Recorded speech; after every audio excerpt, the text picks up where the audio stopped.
Hamas. How about you put on uniforms and come at me? Instead of hiding behind women and children and telling everybody I'm war criminal. How about no?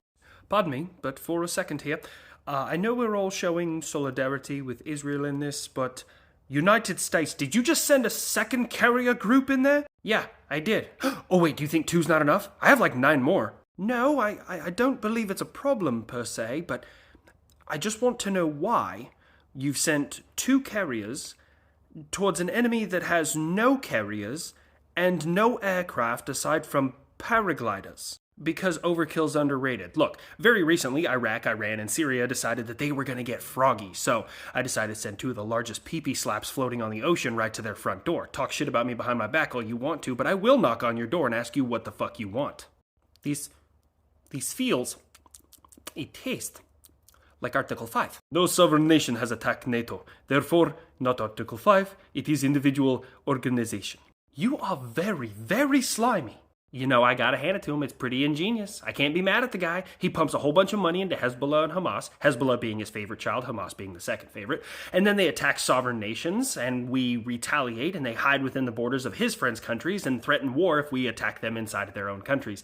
Now you're starting to understand why there's 2 carriers over there, because I'm about to start bodying people. You are the terrorist American! You are the one attacking women and children here who are trying to be safe! You know, you're absolutely right. You should put on a uniform, tell us where you're going to be, and meet us on the field of battle, and we'll go fisticuffs and deal with this like men.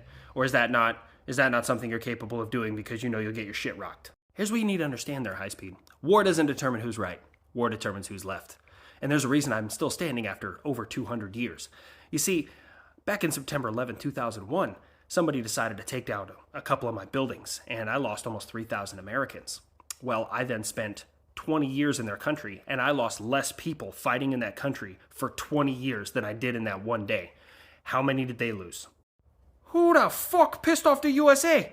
I don't think I've seen them this mad like ever. You will not fear the Americans. They must not teach like a 20-year period of Iraqi history. 1991, me and 40 other nations bodied you in 100 hours. In 2003, we bodied you in 1 month, 1 week, and 1 day across your entire country. I'm going to see if I can break that record. The world is standing up to NATO aggression. Yeah, you personally are standing up about as good as Stephen Hawking. Not the brain part, the body part. Didn't you just lose like 4 digits worth of armored vehicles in your most recent counter offensive or something? No, my recent counteroffensive was effective, and I've taken land from... Oh, hold on, I forgot. I haven't given a shit about your opinion since... Carry the one, that was Gorbachev right there, and then fucking ever. I have never cared about your goddamn opinion. Also, I've given about between 5 to 10% of my military capability to Ukraine, and they've bodied around 50% of yours, so that sounds like money well spent in my book. Anyways, moving on. Carriers. Hey, what's going on, man? You went with Tommy Chong for the most advanced, largest aircraft carrier ever built. Hey, leave me alone. I'm feeling out the character. This one didn't just come to me one day. I get it, man. We're just all out here, like, going with the motions. The motion of the ocean. That is your justification for this. You know the Navy's not going to like that. Look, man, give me a break. I can only do so many voices, and as I was reading about all of my other characters, they all kind of just came to me.